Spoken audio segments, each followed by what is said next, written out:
Watching Bitcoin trade on Saturday. Recently, it just now broke down 34,000. Let's take a look at the 1 minute or 1 hour charts. We've been looking at it over the daily charts, and so it went overnight.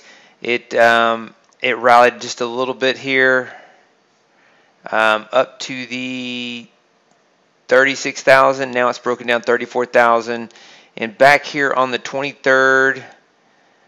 May 23rd, it was down here at this 30,500 level. Want to look at the Fibonacci tool in this chart on the daily chart since Fed stimulus last March 23rd during the pandemic.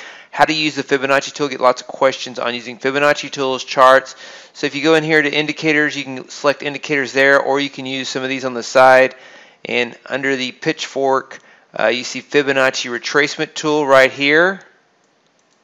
Fibonacci retracement tool, if you don't know, is a tool that many traders use to find turning points in the market, anticipating the market will pull back a certain percentage of its most recent moves before it turns. And so the Fibonacci 61.8% is a popular Fibonacci retracement. So if you go back all the way back to Fed stimulus, when this market started moving higher, it sold off, pandemic, Fed stimulus affecting all asset markets, moving higher. You see this topping formation, and then the market coming into its 61.8% Fibonacci retracement. These are complete technicals, has nothing to do with fundamentals. 27,207, and it is currently at 33.9. So that is a number to look at. Also, 25,000 level is a number, psychological support level at 25,000, and also the most recent, the highs of 2017, 2018 time frame were around 20,000. So those are some numbers to look at if you're looking at Fibonacci's. Another interesting thought on this cryptocurrencies are, if the market continues to sell off this weekend, the futures open Sunday night, and so could be interesting if the futures, or if the market comes down here in this level, what will happen when the futures reopen on Sunday night around 5 Central. I'm talking about cryptocurrency, micro Bitcoin futures will open, but also the stock indexes. Will this put pressure? Is this a leading indicator, and will this put pressure on the stock index futures?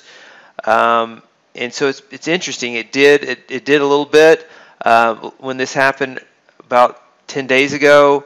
And we'll see if that continues to happen. One idea is that cryptos would come down, would be a leading indicator of liquidity. Those selling their assets, and so you see the market coming down. Stock indexes would maybe come down, and potentially crypto could come down until stock indexes start to crash pretty good. And then once the stock index start to crash, cryptos could bottom out and then move higher. So watch the correlation between stock indexes and cryptocurrencies. They're all connected with this Fed liquidity event starting back here after the pandemic, and they've all been connected and correlated pretty much. Stock indexes haven't taken into this sell-off yet, and will cryptos lead the way with how much leverage is in the system, how much are they connected? And one idea is that they could be connected if there's further selling in crypto. Further selling in crypto could lead to equity indexes coming down, and then once the equity indexes start to come down pretty good, cryptos could bottom out and then move higher. And they may not be correlated as much after that. This could be a shakeout of this Federal Reserve stimulus that started about 14 months ago.